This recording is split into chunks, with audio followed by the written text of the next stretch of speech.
Lembaga Perlindungan Saksi Korban LPSK menanggapi pendapat Saksi Ahli Hukum Pidana Universitas Islam Indonesia UII, Mahrus Ali, yang meragukan status Justice Kolaborator Richard Eliezer dalam kasus pembunuhan Brigadir J.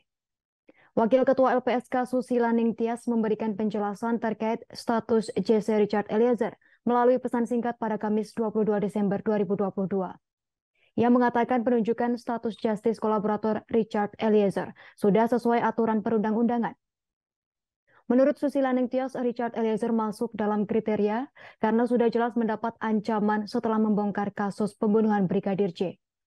Atas dasar itu, LPSK memandang bahwa Richard memang layak menjadi Justice Kolaborator.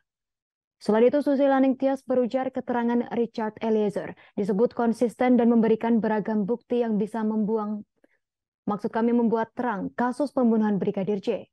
Bukti baru yang dipaparkan adalah berupa foto yang disampaikan Richard Eliezer.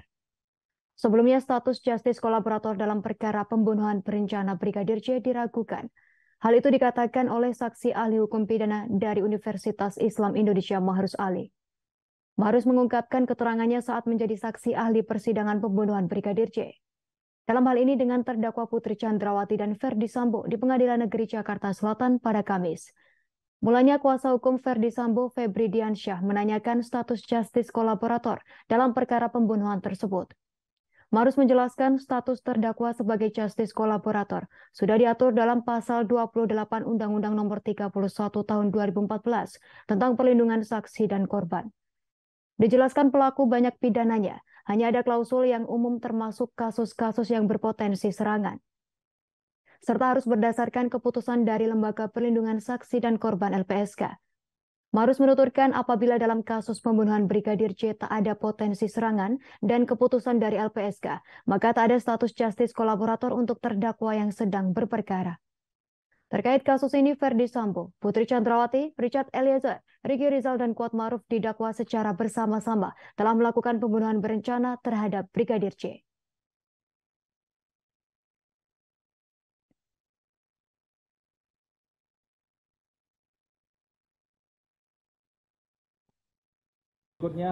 Berikutnya saudara ahli ini terkait justice kolaborator. Saya ingin menegaskan saja, tadi kan saudara ahli sampaikan GC ini riwayatnya dan pengaturannya sebenarnya untuk kejahatan luar biasa seperti itu. Nah, pertanyaan sederhananya, apakah klausul justice kolaborator ini bisa digunakan untuk pasal 340 atau pasal 338? Persoalannya itu adalah karena di pasal 28 itu kan JC itu hanya diberikan kepada pelaku tindak pidana tertentu, kan? Di situ dijelaskan pelakunya kan banyak itu jenis tindak pidananya. Cuman di situ ada klausul yang yang umum lagi, termasuk kejahatan-kejahatan lain yang ada potensi serangan dan itu harus berdasarkan keputusan. Nah, dalam konteks ini maka sepanjang tidak ada keputusan ya ikuti jenis tindak pidana jelaskan secara eksplisit di situ. Apa tadi? Pencucian uang, korupsi, narkotika, kemudian apa lagi? Perdagangan orang, kekerasan seksual gitu kan. Pembunuhan tidak ada di situ. Oke, terima kasih saudara ahli. Saya ingin lanjut ke pertanyaan berikutnya terkait dengan meeting of mind.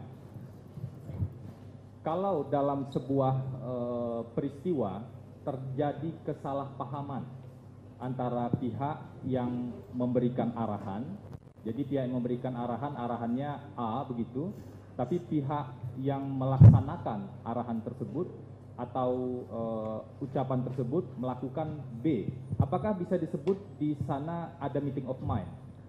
Kalau mengikuti bukunya Prof. Edi Hiaryej itu tidak masuk. Satu misalnya menghendaki membunuh, satu menganiaya.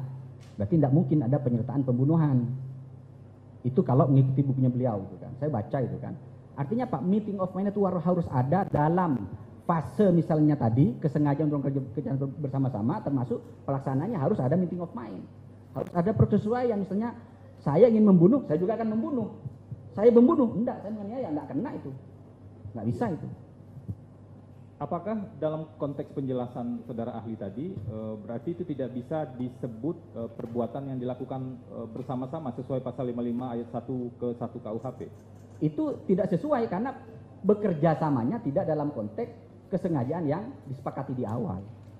Ada yang mengatakan, ini pendapat ahli saja, ada yang mengatakan itu tepatnya sebenarnya menggunakan pasal 55 ayat 1 kedua KUHP, outlocking. Kalau tapi outlocking yang berlebihan. Nah, kalau menganjurkan itu biar itu kan ada namanya apa? Ada yang apa ya? Menganjuran yang sifatnya kualitatif, ada yang kuantitatif kan. Jadi kalau kualitatif itu misalnya kejahatannya hampir sama, kualifikasi sama, cuman diperberat misalnya. Tapi kalau yang kuantitatif itu beda. Tapi tetap konteksnya adalah bahwa dalam konteks penganjuran harus ada fakta bukti bahwa orang itu melakukan kejahatan semata-mata karena ada anjuran dari pihak lain. Dan anjurannya bersifat limitatif. Karena pemberian sesuatu, karena apa, itu misalnya karena kekuasaan misalnya, itu dibuktikan. Artinya apa?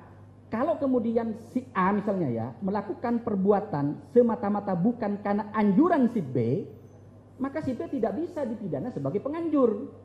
Atau misalnya begini, si A, misalnya gini, si A, saya ingin membunuh si B. Gimana caranya? Saya nggak akan bunuh langsung lah, dia kawan saya, sohib saya lah. Saya minta si C. Ya kan? Si C ternyata sebelum saya minta untuk membunuh, dia ingin membunuh juga si B. Nah, dalam konteks ini perbuatan saya bukan menganjur apa pembantuan. Kenapa? Karena itu tidak substantif, tidak menentukan. Artinya apa? Ada tidaknya apa ya permintaan dari saya kepada si C untuk membunuh si B tidak menentukan. Kenapa? Karena si C sudah ingin membunuh. Itu namanya mini pleasure. Terima kasih sudah nonton. Jangan lupa like, subscribe, dan share ya.